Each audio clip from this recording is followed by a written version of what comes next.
क्यों दूर हो गए, तोड़ दी सारी कसमें क्यों मजबूर हो गए। दिल लगा के सनम हमसे क्यों दूर हो गए, तोड़ दी सारी कसमें क्यों मजबूर हो गए। बिन तेरी मेरी जिंदगी उदास है, बिन तेरी मेरी जिंदगी उदास है। जब तलक मेरे सीने में सांस है, दिल को मिलने की तुमसे आस है। जब तलक मेरे सीने में सांस है, दिल को मिलने की तुमसे आस है।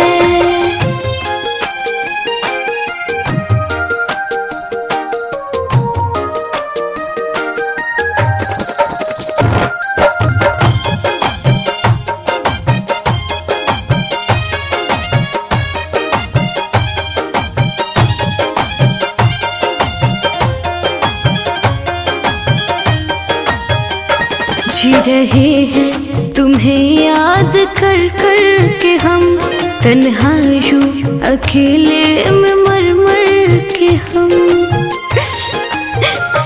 लौट आओगे एक दिन यकीन है हमें, राह तकते है तेरी आँख भर भर के हम।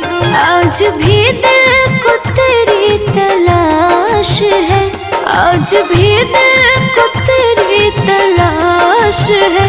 जब तलक मेरे सीने में सांस है, दिल को मिलने की तुमसे आस है।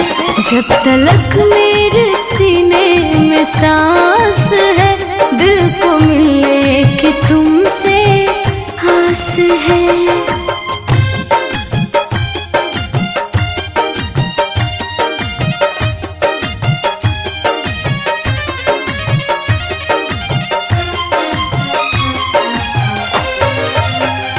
हर घड़ी हर पहर बस तेरा नाम लूं, तेरे बिन कितना तड़पूं मैं कैसे कहूँ।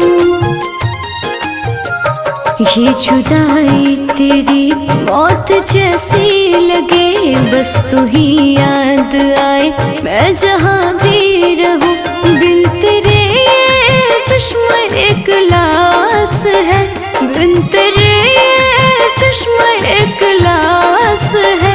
जब तलक मेरे सीने में सांस है, दिल को मिलने की तुमसे आस है।